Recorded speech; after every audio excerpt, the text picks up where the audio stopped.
Parfois, les décisions les plus simples de la vie, comme choisir un abonnement au ciné, eh bien, elles cachent en fait un concept mathématique super puissant.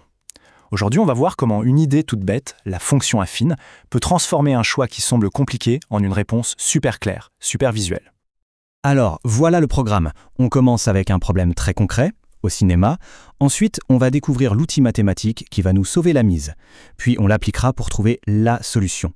On verra aussi que ça sert un peu partout et on finira en beauté sur ce que tout ça signifie vraiment pour nos choix de tous les jours. Allez, on se met en situation. Une situation que, franchement, on a tous plus ou moins connue. Un choix à faire pour que ça ne fasse pas trop mal au portefeuille. La question, elle est simple. On se retrouve face à deux offres et il faut bien choisir la plus avantageuse. Mais comment on sait laquelle est la meilleure au fond ? Et voici les deux options sur la table. D'un côté, on paye à chaque fois, c'est 8 € la séance. De l'autre, on prend un abonnement à 60 € et hop, le ticket tombe à 2 € seulement. Comme ça, à première vue, le choix n'est pas si évident, n'est-ce pas ? Bon, pour y voir plus clair, il nous faut le bon outil. On va donc faire un petit détour par les maths pour découvrir le concept qui va tout illuminer. J'ai nommé la fonction affine. Alors voilà sa carte d'identité. Une fonction affine, c'est tout simplement une fonction dont le dessin, c'est une ligne droite. Son équation, c'est toujours la même. f de x égale ax plus b. Ça a l'air un peu barbare dit comme ça, mais on va voir que c'est hyper concret. Allez, on décortique cette formule pour qu'elle nous parle. f de x, c'est facile, c'est le prix total qu'on va payer. Le x, c'est le nombre de films qu'on va voir. Le a, c'est le prix d'une place, le coût qui change en fonction du nombre de films. Et ce fameux b, eh bien, c'est le coût fixe, comme le prix de l'abonnement qu'on paye une bonne fois pour toutes. Attention à ne pas la confondre avec sa cousine, la fonction linéaire. La linéaire, c'est juste AX. Là, c'est de la proportionnalité toute pure. Il n'y a pas de coût de départ, pas de B. Du coup, sur un graphique, sa droite passe toujours par le point 0. La fonction affine, elle, avec son petit plus B, elle est plus libre. Et regardez, cette image illustre ça parfaitement. À gauche, la droite ne part pas de 0, c'est notre fonction affine avec un coût de départ. À droite, la droite démarre bien à 0, ça, c'est la fonction linéaire. C'est exactement comme notre tarif de ciné, mais sans l'abonnement. Ok, maintenant qu'on a notre super outil en main, retour à notre dilemme. Il est temps de mettre nos deux tarifs en équation, ou plutôt en droite, et de trouver enfin la réponse. Et ce qui est génial avec cette approche, c'est qu'on a plusieurs chemins pour arriver à la solution. On peut faire un tableau, tout simple. On peut poser une équation pour les plus matheux. Ou alors, et c'est de loin le plus parlant, on peut juste tracer les droites.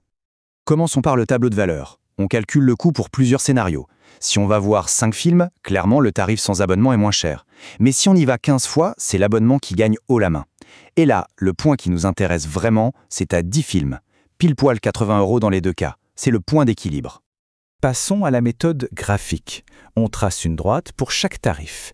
La bleue, c'est l'abonnement. Elle commence à 60 € et elle monte tout doucement. La rouge, c'est le tarif à la séance. Elle part de 0, mais elle grimpe bien plus vite. Et regardez bien, elles se croisent. Elles se croisent précisément en un point, le point de coordonnées 10, 80.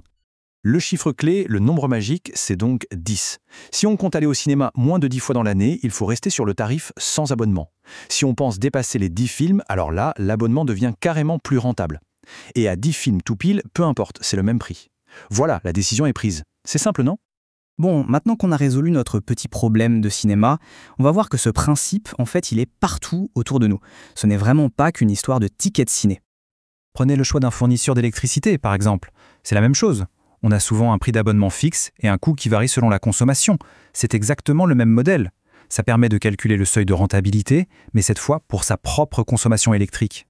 Un autre exemple, un peu plus surprenant, convertir les températures. La formule pour passer des degrés Celsius aux degrés Fahrenheit, eh bien, c'est une fonction affine. C'est pour ça que la conversion est si fiable. Pas de surprise, la relation est constante et elle est représentée par cette fameuse ligne droite. Ou encore, le prix d'une course en taxi. Il y a quasi toujours un forfait de prise en charge, ça c'est notre coût fixe B, et ensuite un prix au kilomètre, notre coût variable A. Grâce à la fonction affine, on peut estimer assez précisément combien va coûter le trajet avant même de mettre un pied dans la voiture. Pour finir, revenons un instant sur ce fameux point de croisement. Sa signification, elle va bien au-delà d'un simple exercice de maths. Ce point où les deux droites se croisent, ce n'est pas juste une petite curiosité sur un graphique. C'est le moment précis où tout bascule. C'est le seuil de rentabilité, le point d'équilibre. C'est l'info cruciale qui permet de prendre une décision éclairée, basée non pas sur une vague intuition, mais sur une logique toute simple. Comme le dit la définition mathématique, en trouvant ce point, on trouve en fait le seul et unique cas de figure où les deux options sont parfaitement équivalentes. Avant ce point, une option est meilleure, après ce point, c'est l'autre. Alors la prochaine fois qu'un choix se présentera entre deux formules, que ce soit pour un forfait de téléphone, une salle de sport ou même un service de streaming, peut-être qu'un petit graphique tout simple sera l'outil le plus puissant pour décider. La vraie question maintenant, c'est quelles autres décisions de tous les jours pourraient être simplifiées par deux petites droites qui se croisent ?